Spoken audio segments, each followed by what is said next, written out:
علماء کرام و حاضرین مجلس، السلام علیکم ورحمۃ اللہ وبرکاتہ۔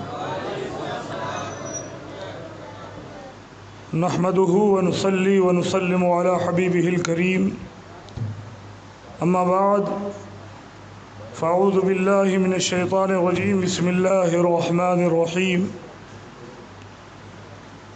اہدنا الصراط المستقیم صراط الذین انعمت علیہم غیر المغضوب علیہم ولا الضالین، آمین آمین یا رب العالمین۔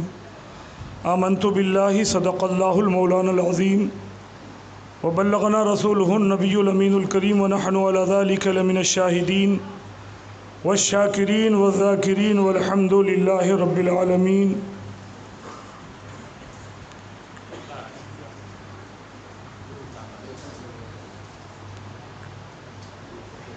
اللہ عطا پاشی،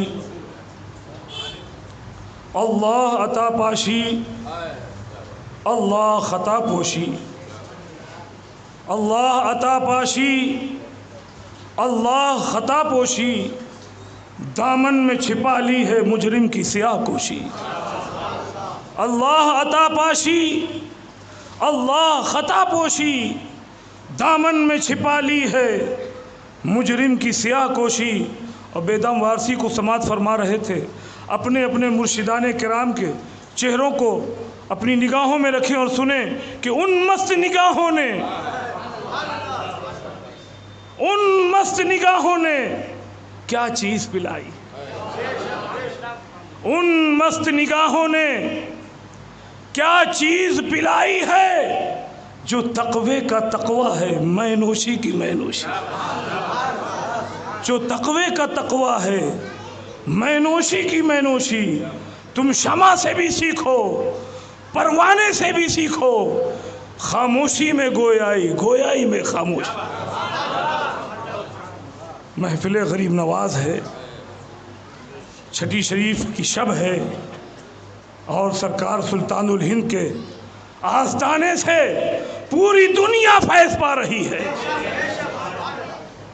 اور ان کا کرم ایسا ویسا نہیں برستا، بلکہ جرت کر کے بڑی بات چھوٹا منہ کہ برستا نہیں دیکھ کر ابر رحمت،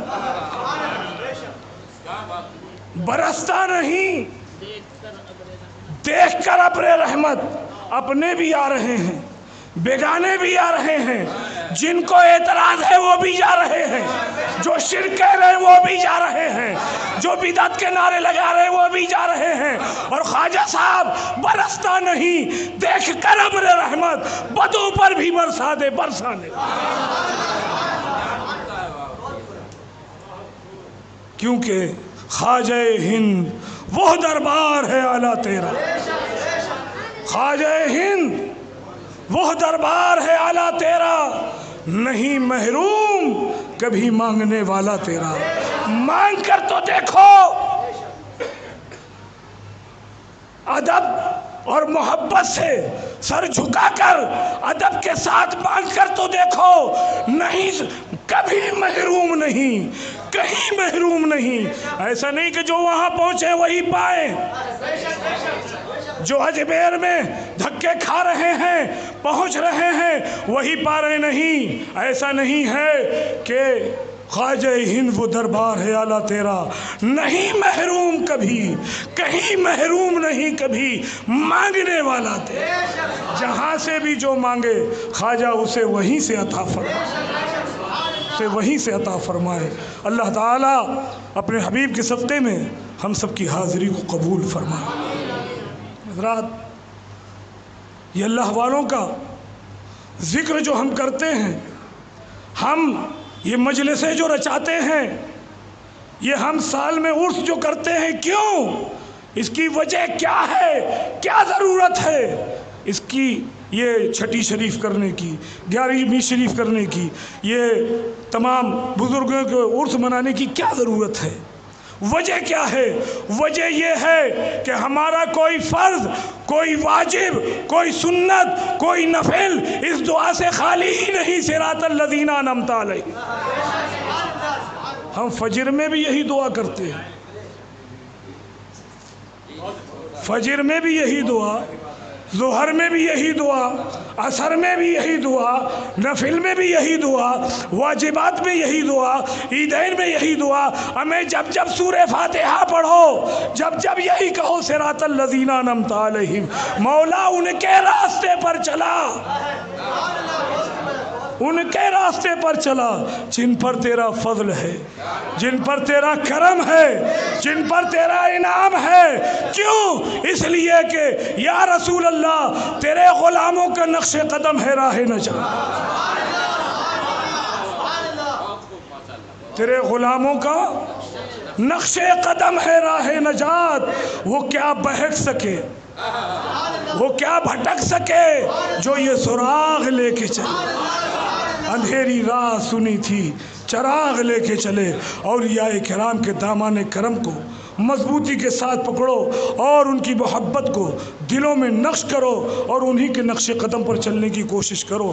یہی دنیا میں بھی کامیابی ہے اور آخرت میں بھی کامیابی ہے۔ اللہ تعالیٰ اپنے حبیب کے صدقے میں اس محفل کو قبول فرمائے۔ آج ہمارے نوجوانوں کا عجیب مزاج بن چکا ہے، اللہ نوجوانوں کا ہمارا عجیب مزاج بن چکا ہے۔ جب تک ڈھول نہ بجے، جب تک ناچنا گانا نہ ہو، جب تک چلم نہ چلے، جب تک عرس مکمل نہ ہو، معاذ اللہ بولو معاذ اللہ۔ آج اغیار ہم پر ہنس رہے ہیں، تم تو ڈھول بجاتے گھوم رہے ہو، لوگوں کو ستا رہے ہو اور ڈھول بجا کے ناچ رہے ہو، چادریں لے جا رہے ہو۔ خواجہ کو تمہاری یہ چادروں کی ضرورت ہے؟ تم چادر چڑھاؤ گے تو ہی خواجہ خواجہ ہوگا، تو ہی خواجہ کی عظمت کے جھنڈے لہرائیں گے۔ ارے ان کی شان تو یہ ہے تو کسی کے گھٹائے سے نہ گھٹا ہے نہ گھٹے جب بڑھائے اللہ تعالیٰ تیرا۔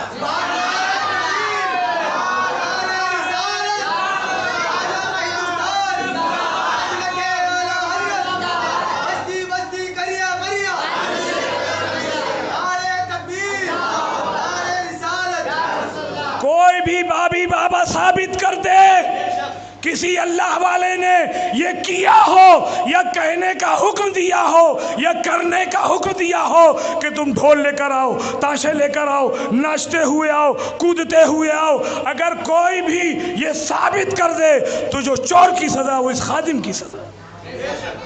اللہ والوں کو راضی کرنا چاہتے ہو، گلی گلی میں دھوم یا بابا مخدوم، یہ کیا تماشا ہے بھائی؟ جب تک تم ڈھول نہ بجا لو، خبردار خبردار، تم تو ڈھول بجاتے ہو، تم تو ناچتے کودتے پہنچ جاتے ہو، لیکن دھبا کتنا بڑا سنیت پر لگتا ہے۔ اغیار کہتے ہیں دیکھ لو یہ ہے مسلک اعلیٰ حضرت، دیکھ لو یہ ہے بریلویت۔ آج اس کو دکھا کر تم کو گمراہ کیا جا رہا ہے۔ بتاؤ کسی بھی عرس میں، کسی بھی میلے ٹھیلے میں، کسی عالم دین کو،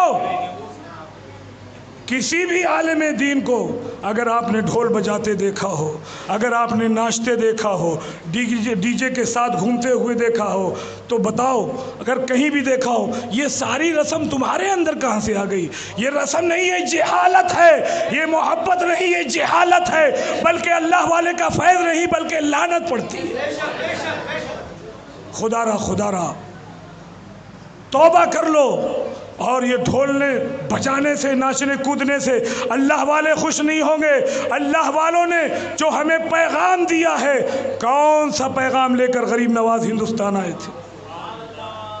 حضرت مصباحی صاحب قبلہ نے شروع میں فرمایا کہ الحمدللہ یہ ہم سب ہمارا نصیبہ ہے، ہم کرتے ہیں اور کرتے رہیں گے، لیکن اللہ تبارک و تعالیٰ کے ان محبوبین بندے جو ہیں، انہوں نے کب ہمیں کہا کہ ایسا کرو کہ جب تم ایسے چادر لاؤ گے تبھی ہم راضی ہو جائیں گے؟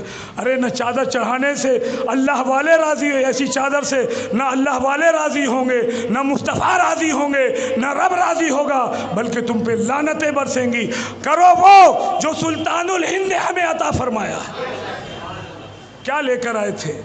یہ ہندوستان کفرستان تھا. گلی گلی جو آج اذانیں گونج رہی ہیں، گلی گلی جو آج جو ہے ترانے گائے جا رہے ہیں، سلطان الہند کی آمد کا صدقہ ہے. اور سلطان الہند نے جو ہمیں پیغام دیا ہے، وہ پیغام کیا ہے؟ کام وہ لے لیجئے تم کو جو راضی کرے. یا رسول اللہ، کام وہ لے لیجئے تم کو جو راضی کرے. ٹھیک ہو نام رضا تم پہ کروڑوں درود. کوئی توپ لے کر نہیں آئے تھے، کوئی فوج لے کر نہیں آئے تھے، کوئی جو ہے بہت بڑے زیادہ ہتھیار لے کر نہیں آئے تھے. اور یہاں کفر سے مقابلہ تھا، یہاں کفر سے مقابلہ تھا. لوگوں نے کہا آئے ہو، کچھ لے کر آئے ہو، کیسے نپٹو گے، کیسے لڑو گے؟ کہا وقت آنے دو، وقت آنے دو. ہماری بھی تلوار دنیا دیکھے گی، ہمارا بھی ہتھیار دنیا دیکھے گی، ہمارا بھی جو ہے معاملہ دنیا کے سامنے ہوگا.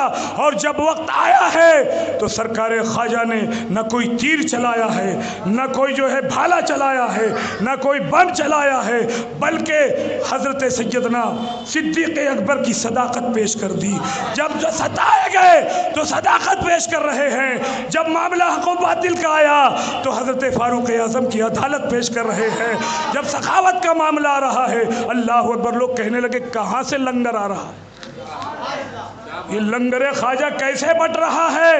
ان کے تو فقیر ہیں، یہ لنگر کہاں سے روزانہ تقسیم ہو رہا ہے؟ لوگ اعتراض کرنے لگے. آج نہیں اعتراض کرتے، اس زمانے میں بھی لوگ اعتراض کرنے والے تھے.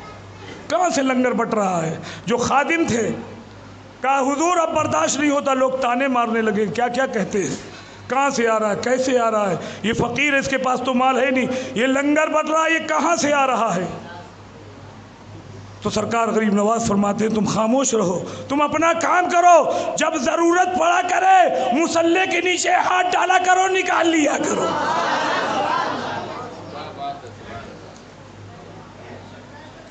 اللہ والوں کے قدموں کے نیچے سب کچھ ہوا کرتا ہے.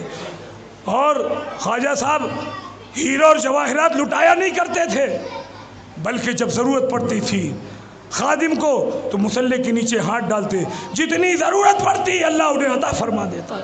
لنگر بھی ہو رہا ہے شان و شوکت کے ساتھ. جب لوگوں نے اعتراض کیا اور اعتراض کرنے والے جب ضد پر اڑ گئے، آخر بتاؤ مال کہاں سے آ رہا ہے، آئے اور مسلح ہٹا کے دکھا دیا تو لوگ کیا دیکھ رہے ہیں؟ ساری دنیا کا خزانہ خواجہ کے قدموں کے تلے نظر آ رہا ہے.